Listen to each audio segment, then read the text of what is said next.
It's almost midnight in Los Angeles, the kind of late-night quiet that feels like the world has finally stopped spinning. And just hours after dazzling the entire planet at the 2026 Golden Globes, Taylor Swift and her fiancé Travis Kelce stepped away from the spotlight and into a moment that felt beautifully ordinary. Still glowing from the night, Taylor walks into Sushi Park with her blonde hair falling softly around her shoulders, no longer the polished waves we saw on the red carpet. The glamorous Golden Globe queen is now just a woman in an elegant dark jacket, her makeup softened, her eyes tired but sparkling in a way that only happens when she's finally at peace. There's a gentleness in her hands as she brushes her hair back, the kind of small, quiet gesture that says she's finally breathing again. Beside her, Travis moves with the softness of a man who knows exactly when to stop being a superstar and start being a sanctuary. In his gray New Heights hoodie and a white baseball cap, he looks like the complete opposite of the tuxedoed icon we saw hours earlier. But that contrast, the glamorous star and the grounded protector, is exactly what makes them magnetic. He stays close as they walk in, his hand lightly guiding her, his eyes flicking around the room as if silently promising, "You're safe. I've got you." Inside Sushi Park, the world shrinks.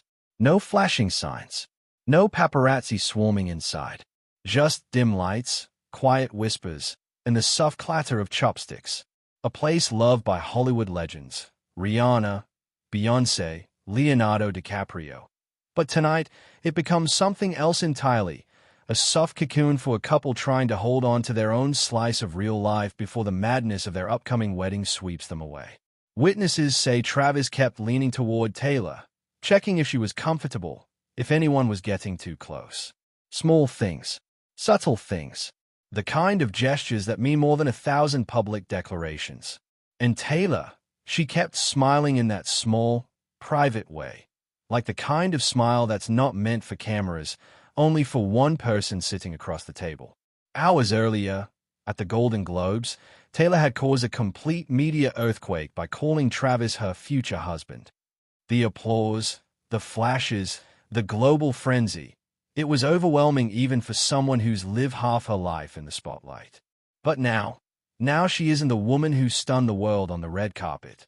She's the woman who just wants miso soup, a quiet table, and her fiancé's hand brushing hairs under the table. And then comes the moment that broke the internet. As they step out of Sushi Park, the Los Angeles night breeze lifts Taylor's hair, and for a second she squints, almost startled by the returning world outside. Travis sees it instantly. Without hesitation, he steps forward, placing his hand around her, gently shielding her from the paparazzi lights. His other hand guides her toward the car, steady, calm, protective. And Taylor looks at him the way people look at the one person who makes the world feel less loud.